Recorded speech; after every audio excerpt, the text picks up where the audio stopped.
Bismillahirrahmanirrahim. Assalamu alaikum wa rahmatullahi wa barakatuh. My dear students, this is our 15th video lecture of physics second year in online classes, phase 3 MCQs revision from Ikra Faz Boys College.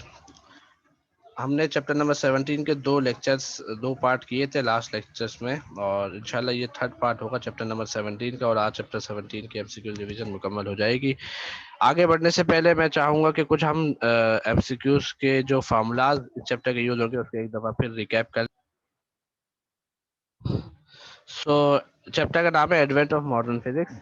कुछ formulas है जो मैंने last lecture में भी बड़े तफसील से आपके सामने बयान किए थे।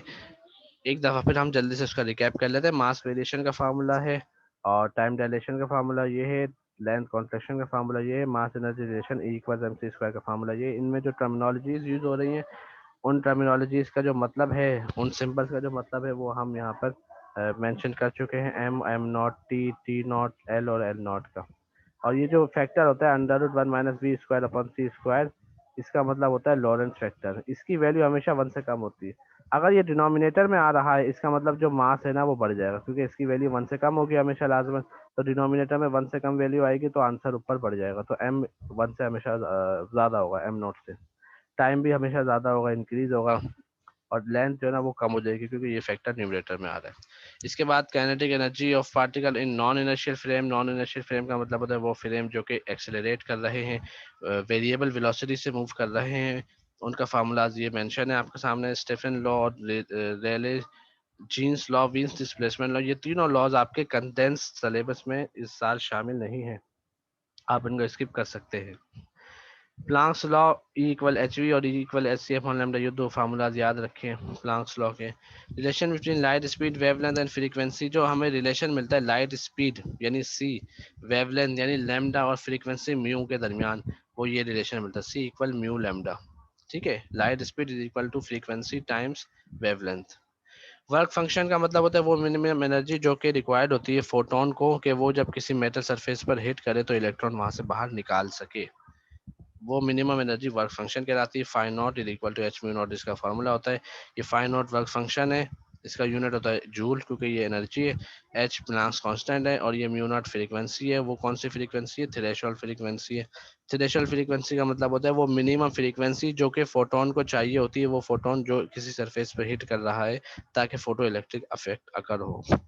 अगर उस फोटोन की जो कमिंग फोटोन है उसकी फ्रीक्वेंसी इससे कम होगी, थ्रेशोल्ड फ्रीक्वेंसी, तो ये फंक्शन, ये प्रोसेस अकर नहीं होगा। इसके बाद kinetic energy of photo electrons from stopping potential, उसका फार्मूला काइनेटिक एनर्जी का बराबर होता है ई वी नॉट के या सी वी नॉट के। ठीक है जी। और जो टोटल एनर्जी है वो बराबर होगी kinetic energy equal E minus five. ई का मतलब है एनर्जी ऑफ फोटोन, फाइव का मतलब है work function. Cut off wavelength का मतलब है वो मिनिमम वेवलेंथ जो चाहिए होती है फोटोन को फोटो इलेक्ट्रिक इफेक्ट अकर करने के लिए, वो बराबर होती है लैम्डा सी। इसको सी से रिप्रेजेंट करते हैं, सी मतलब कट ऑफ, लैम्डा मतलब वेवलेंथ, तो लैम्डा कट ऑफ वेवलेंथ का फुल सिंबल बनेगा lambda c equal s c upon mu v naught. Wavelength of minimum energy lambda minimum, इसका मतलब होता है लैम्डा मिनिमम का ये मतलब नहीं होता कि मिनिमम वेवलेंथ, इसका मतलब होता है वो एनर्जी की वेवलेंथ जो मिनिमम एनर्जी होती है, एस सी अपॉन फाइव के बराबर होता है ये। ठीक है जी। और ये आपने कॉम्पटन इफेक्ट पढ़ा है। कॉम्पटन इफेक्ट का फार्मूला होता है चेंज इन वेवलेंथ यानी shift in wavelength, lambda two minus lambda one equal h upon m not c one minus cos theta. Theta का मतलब होता है स्कैटरिंग एंगल। थीटा के भी तीन केसेस होते हैं, 0 डिग्री, 190 डिग्री और 180 डिग्री, जो आप यहाँ पे पुट करके निकाल सकते हैं। ठीक है जी। उसके बाद है डी ब्रोगलीज वेवलेंथ, ये आपके सिलेबस में शामिल नहीं है। इसके बाद wavelength of particle in accelerating frame from accelerating potential, ये भी आपके सिलेबस में शामिल नहीं है। पेयर प्रोडक्शन के फार्मूले को याद कर लें, E equal to m not C square plus kinetic energy of electron plus kinetic energy of positron. Momentum और पोजीशन अनसर्टेनिटी और एनर्जी टाइम अनसर्टेनिटी, ये दोनों फार्मूलाज खाली याद कर लें, ये टॉपिक आपके सिलेबस में शामिल है। एमसीक्यूज के हद तक ये फार्मूला आपको पता होना चाहिए। Delta P delta X equal to H और delta E delta T equals H. ठीक है, अब हम एमसीक्यूज की तरफ बढ़ते हैं। Chapter number 17 advent of modern physics. Okay, so सबसे पहला जो एमसीक्यूज है नंबर 1, कि a frame of reference is used to dash, के फ्रेम ऑफ रेफरेंस किस लिए यूज होता है? आइदर फाइंड द एक्सेलरेशन और locate the position of an object or rotate an object about an axis। तो ये जो फ्रेम ऑफ रेफरेंस है ये पोजीशन को लोकेट करने के लिए यूज होता है, इसलिए इसका ऑप्शन होगा बी। ठीक है जी। Number two, Michelson and Morley proved experimentally that there existed either in nature ether, ये ether लिखा हुआ है, sorry, there exists ether in nature, ether did not exist at all, velocity of light was not constant. तो इन दोनों ने जो proof किया था वो ये प्रूफ किया था कि ईथर मौजूद नहीं है, ठीक है ना, किसी भी जगह पर। तो ये स्पेस में मौजूद नहीं ईथर, तो इनके प्रूफ ये इन्होंने किया था, तो इसका ऑप्शन होगा बी।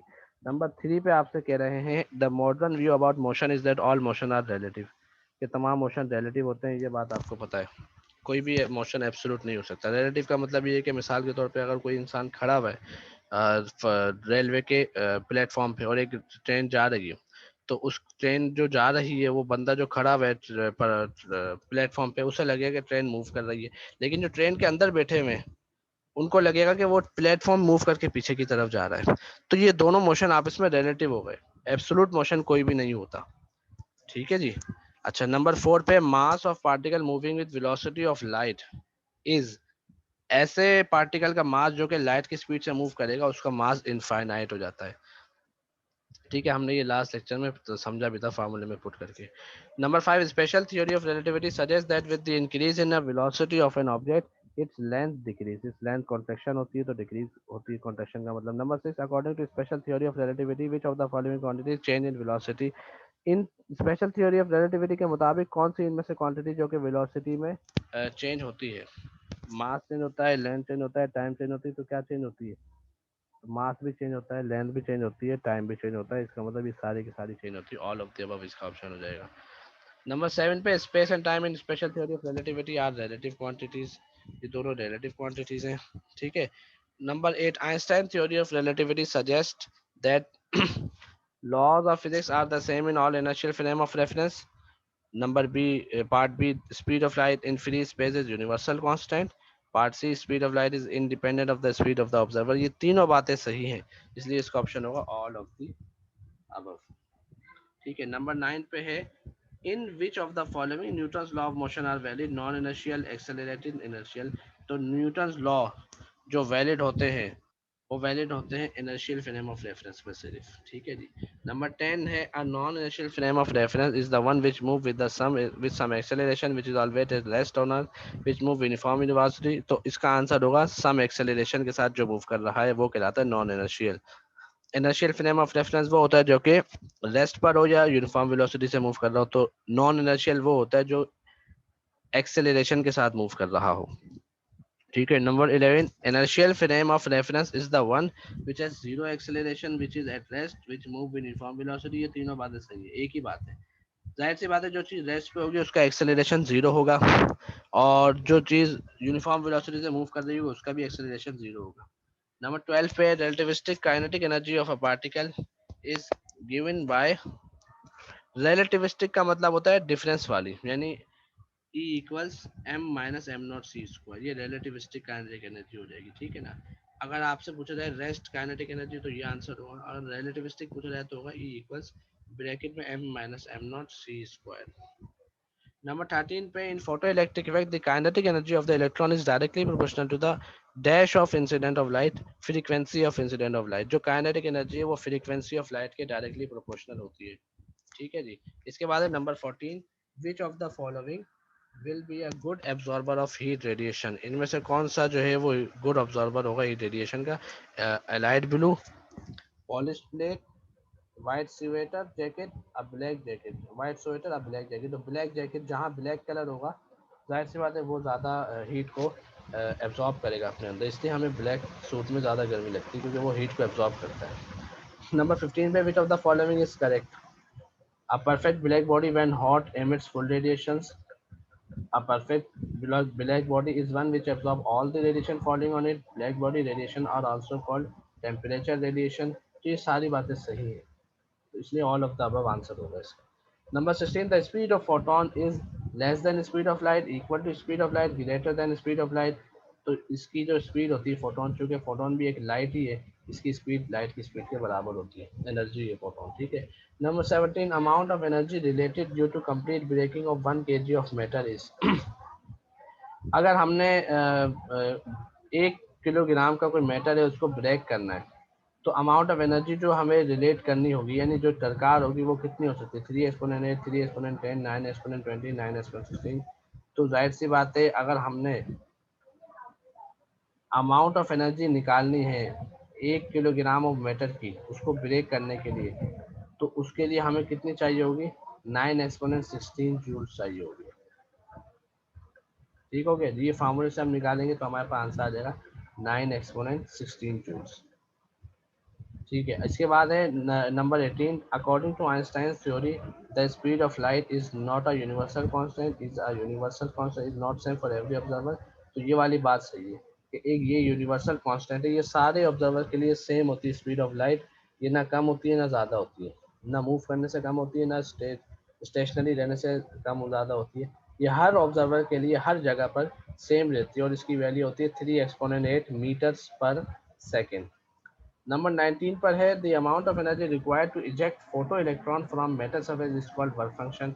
एनर्जी जो चाहिए होती है मिनिमम, वो वर्क फंक्शन कहलाती है, और फ्रीक्वेंसी जो चाहिए होती है वो थ्रेशोल्ड फ्रीक्वेंसी कहलाती है। Number 20 in the photo electric experiment which of the following increases if the intensity of light is increase. अगर इंटेंसिटी बढ़ा दी जाए तो नंबर ऑफ इलेक्ट्रॉन्स एमिटेड पर सेकंड बढ़ जाते हैं, क्योंकि इंटेंसिटी ऑफ लाइट और नंबर ऑफ फोटो इलेक्ट्रॉन्स आपस में डायरेक्टली प्रोपोर्शनल होते हैं। अगर लाइट की इंटेंसिटी बढ़ा दोगे तो जितने इलेक्ट्रॉन सरफेस से निकलेंगे उनकी तादाद बढ़ जाएगी, ज़्यादा इलेक्ट्रॉन सरफेस से निकलेंगे। Number 21 photo electric effect was explain on quantum theory by, किसने फोटो इलेक्ट्रिक इफेक्ट को एक्सप्लेन किया था? Einstein, Compton, Planck, Maxwell. तो आइंस्टाइन ने फोटो इलेक्ट्रिक इफेक्ट को एक्सप्लेन किया था। नंबर 22 पे है the minimum frequency at which the ejection of electrons takes place when light falls on metal surface is called threshold frequency। Minimum frequency जो चाहिए होती है लाइट को ताकि वो फोटो इलेक्ट्रिक इफेक्ट कर सके, वो कहलाती है थ्रेशोल्ड फ्रीक्वेंसी। और मिनिमम एनर्जी जो चाहिए होती है वो कहलाता है वर्क फंक्शन। नंबर 23 पे है when light of a suitable frequency falls on a metal surface and electrons are emitted from the surface the phenomenon is called photo electric effect.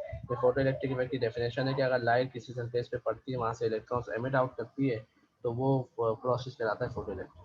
Number 21 according to Stefan Boltzmann law the amount, ये Stefan Boltzmann law आपके syllabus में शामिल नहीं है, आप इसको skip कर सकते हैं। Absorption power of a perfect black body is one होती है या 100% होती है? ब्लैक बॉडी परफेक्ट वही होती है जिसकी एब्जॉर्प्शन पावर 1 हो, आइडियल हो या 100% हो। Number 26 maximum kinetic energy of the electrons emitted from the metal surface depend upon frequency. तो काइनेटिक एनर्जी फ्रीक्वेंसी पर डिपेंड करती है लाइट की, और number of electron intensity of light पर डिपेंड करते हैं। Photo electric effect is the phenomenon number 27 in which, photo electric effect वो फिनोमिना है जिसमें इलेक्ट्रिकल एनर्जी कन्वर्ट होती है लाइट एनर्जी में, लाइट एनर्जी कन्वर्ट होती है इलेक्ट्रिकल एनर्जी में, हीट एनर्जी कन्वर्ट होती है लाइट एनर्जी में। तो इनमें से कौन सा ऑप्शन सही है?